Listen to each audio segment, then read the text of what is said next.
अहंकार भगवान के जो ही शरण में गया तो अनुभव होने लगता है कि अब भगवान चला रहे हैं। देखो भगवान ने ये प्रेरणा की, देखो भगवान ने ये कर्म करवाया, उससे बुरे कर्म होने बंद हो जाते हैं, क्योंकि अहंकार में ही बुरे कर्म होते हैं। देहाभिमान में ही मैं पुरुष हूँ, मैं स्त्री हूँ, इसी से पाप या पुण्य कर्म बनते हैं। जब अहंकार भगवान के चरणों में समर्पित हो जाता है तो भागवत कर्म बनते हैं, पाप पुण्य कर्म नहीं। प्रयत्नशील है, प्रयास बहुत कर रहे हैं साधना में, लेकिन सफलता नहीं मिल रही। तो अंतिम समय जब उनका आता है उस समय भगवान उनको सफलता प्रदान करते हैं। क्या?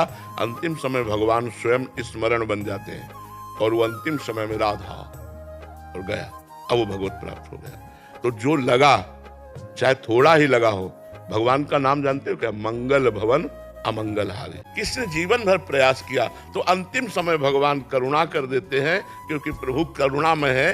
राहत न प्रभु चित्त चूक किए की, करत सुरत सहबार ही की। प्रभु उसके बाहरी गलती को नहीं देखते, देखते हैं उसके हृदय की बात, कि वो मुझे प्राप्त करने के लिए प्रयास किया लेकिन सफल नहीं हुआ, तो भगवान सफल कर देते हैं। अंतिम समय उसको किसी भक्त का सानिध्य मिल जाएगा, वो उसको भगवान का नाम सुना देगा। पिताजी ने कभी सिले वस्त्र नहीं पहने, कभी जूता नहीं पहने, और किसान आदमी थे। और हम लोगों को बचपन से भगवान नाम सुनना, भगवत गीता सुनना, भगवत रामायण सुनना, भगवत भागवत सुनना, ये सब सौभाग्य बचपन से, जब से सुधी हुई तब से सुनने को मिलता है। बड़ा भाई शाम के बैठ के 1 घंटा रोज इस बात की चर्चा, रामायण की चर्चा, भागवत लालटेन जला करके। तो अब वो संस्कार पूर्व के 13 वर्ष की अवस्था में प्रबल हो गए और घर से बाहर निकाल दिया। परम सुख क्या है? ये सब पार्थिव सुख है। परम सुख है प्रियालाल की रूप माधुरी की झलक आ रही, उनके प्रेम में आंसू बह रहे, उनके लिए हृदय तड़प रहा है, ये परम सुख है।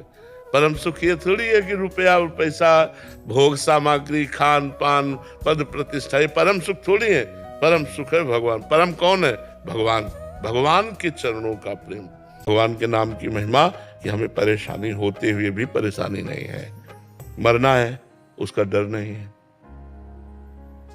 कोई विपत्ति नहीं है, चाहे जितनी बड़ी विपत्ति हो, कोई विपत्ति नहीं है। ये चीजों में तो आप लोग परेशान रहते हैं ना, शरीर की विपत्ति, समाज की विपत्ति, धन की आवश्यकता, कल क्या होगा इसकी चिंता, इस सब से मुक्त करने के लिए राधा नाम है। भगवान के नाम के जपने से जो रस निकलता है ना, नाम का, नामामृत का रस, जैसे राधा राधा राधा, तो जो रस निकला ना, जब उसको गटकते हैं ना, तो हमारी अकाल मृत्यु का नाश कर देता है। हमारे जो पापाचरण के द्वारा भारी से भारी रोग आकर हमको पीड़ित करने वाले, उनका प्रभाव नष्ट कर देता है। शरीर में रोग है लेकिन मैं रोग रहित हूँ। ऋषियों ने, जिन भक्तों ने सब रूप रस का त्याग करके संसार के शब्द स्पर्श रूप रस गंध का त्याग कर दिया, वो श्री कृष्ण रूप में अनुरागे, वो राम रूप में अनुरागे, तो क्या ये पंच भौतिक स्वरूप है? ये चिदानंदमय स्वरूप है, सच्चिदानंद रूप है। ये बात समझना होगा। तो ये जगत क्या है? ये भगवान का मायाकृत रूप है। इन देहों में आसक्ति नहीं करना, लेकिन भगवान में परमासक्ति करना है।